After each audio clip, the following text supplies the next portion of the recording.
Salam sejahtera dalam kasih Kristus. Jumpa lagi dengan saya Pendeta Dan Walandungo. Kali ini kita akan membahas dua pertanyaan yang diajukan dalam buku MTPJ Gemim tanggal 21 sampai tanggal 27 Agustus tahun 2022. Pertanyaan yang diajukan adalah menyangkut topik keberagaman. Nah, saudara sekalian, kita bangsa Indonesia sesungguhnya hidup dalam keberagaman. Ada beragam suku, beragam agama, beragam golongan, beragam ras, dan lain sebagainya. Keberagaman itu sudah hadir sebelum agama besar dunia memasuki Indonesia, termasuk kekristenan. Sebelum kekristenan masuk ke Indonesia, keberagaman itu sudah menjadi sebuah realitas hidup di Indonesia. Karena itu pada tanggal 28 Oktober tahun 1928, para pemuda berkumpul dan merumuskan Sumpah Pemuda. Di sana dirumuskan bahwa kita ini adalah satu nusa, satu bangsa, dan satu bahasa. Sekarang mari kita dalami hal ini dalam sorotan pertanyaan reflektif. Setelah kita mendalami Roma pasal 14 ayat 1-12 dengan tema Jangan Menghakimi. Ada dua pertanyaan yang diajukan di sini dalam MTPJ Gemim tanggal 21 sampai tanggal 27 Agustus tahun 2022. Pertanyaan pertama, apa pemahaman saudara tentang keberagaman adalah anugerah dalam persekutuan jemaat untuk tidak saling menghakimi? Juga dalam kehidupan bermasyarakat berdasarkan Roma pasal 14 ayat 1 sampai ayat yang ke-12. Yang kedua, bagaimana seharusnya sikap gereja atau peran gereja dalam mengatasi sikap saling menghakimi dalam kehidupan berjemaat dan bermasyarakat. Mari kita bahas dua pertanyaan ini satu persatu. Kita mulai dari yang pertama. Apa pemahaman saudara tentang keberagaman adalah anugerah dalam persekutuan jemaat untuk tidak saling menghakimi juga dalam kehidupan bermasyarakat berdasarkan Roma 14 ayat 1 sampai ayat yang ke-12. Saudara, menyimak jiwa dari pertanyaan ini, di sini kita dimintakan pemahaman kita tentang keberagaman adalah anugerah. Karena keberagaman adalah anugerah, maka kita tidak boleh saling menghakimi dalam persekutuan jemaat. Dan bukan hanya dalam persekutuan jemaat, tetapi juga dalam kehidupan bermasyarakat. Dan kita dimintakan pemahaman kita tentang hal ini setelah kita berefleksi dari Roma pasal 14 ayat 1 sampai ayat yang ke-12. Saudara, kitab Roma pasal 14 ayat 1 sampai ayat yang ke-12 itu dilatar belakangi oleh keberadaan jemaat yang beragam. Ada yang berasal dari agama Yahudi dan ada yang berasal dari agama non-Yahudi. Di sini muncul ketegangan. Yang berasal dari agama Yahudi memandang jemaat harus melaksanakan berbagai peraturan dalam agama Yahudi. Di antaranya soal hari raya, soal sunat, termasuk peraturan makanan. Di mana makanan yang haram itu tidak boleh dimakan. Jadi jemaat yang berasal dari agama Yahudi ini mengatakan kepada jemaat non-Yahudi bahwa mereka harus melaksanakan peraturan-peraturan dalam agama Yahudi. Sementara jemaat dari non-Yahudi memandang semua hari sama. Semua hari adalah pemberian Tuhan dan mereka merasa tidak perlu mengikuti tatanan ritual dan hari raya agama Yahudi, termasuk di dalamnya praktek sunat. Ketegangan ini begitu hebat saudara. Paulus melalui suratnya ini mencoba menjembatani ketegangan ini. Melalui suratnya ini, Paulus mengajak jemaat untuk saling memahami. Yang Kristen asal Yahudi silakan dengan pemahamannya, tetapi mereka tidak boleh merendahkan bahkan menghina orang Kristen asal non-Yahudi. Sebaliknya, orang Kristen asal non-Yahudi diminta untuk menghormati, menghargai, dan memahami ritual dan peraturan-peraturan dalam agama Yahudi. Paulus dalam hal menjembatani pertentangan itu, dia memberikan sebuah gambaran bahwa kekristenan itu adalah satu kesatuan. Tidak ada seorang pun yang hidup dan mati untuk dirinya sendiri. Jika kita hidup untuk Tuhan, dan jika kita mati untuk Tuhan. Kita hidup, kita adalah milik Allah, dan ketika kita mati, kita juga adalah milik Allah. Oleh sebab itu, Paulus di sini menegur sikap saling menghina dan mengajak jemaat untuk saling menghormati.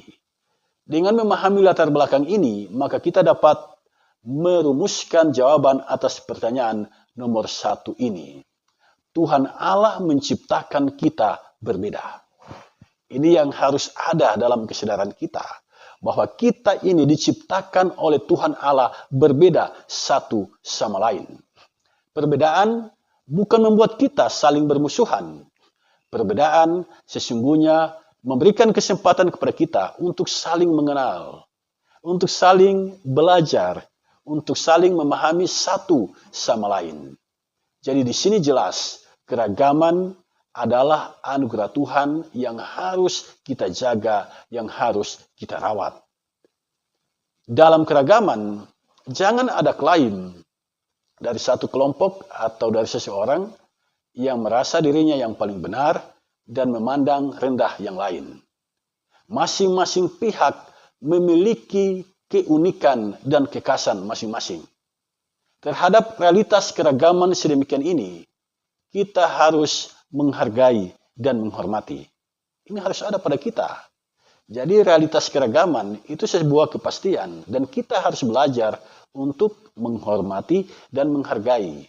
Menghakimi dan menghina yang berbeda dengan kita itu bukanlah sikap yang bijak. Saudara, tanpa keragaman kita tidak punya kesempatan untuk saling belajar. Bayangkan kalau dunia ini sama semua.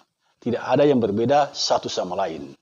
Tidak ada kesempatan bagi kita untuk saling mengenal, untuk saling belajar satu sama lain karena kita sama. Tetapi dengan adanya keragaman, kita punya kesempatan untuk saling belajar. Tanpa keragaman, hidup ini tidak memiliki banyak warna. Dengan adanya keragaman, hidup ini memiliki banyak warna dan terlihat indah. Ibarat pelangi, demikianlah keragaman itu.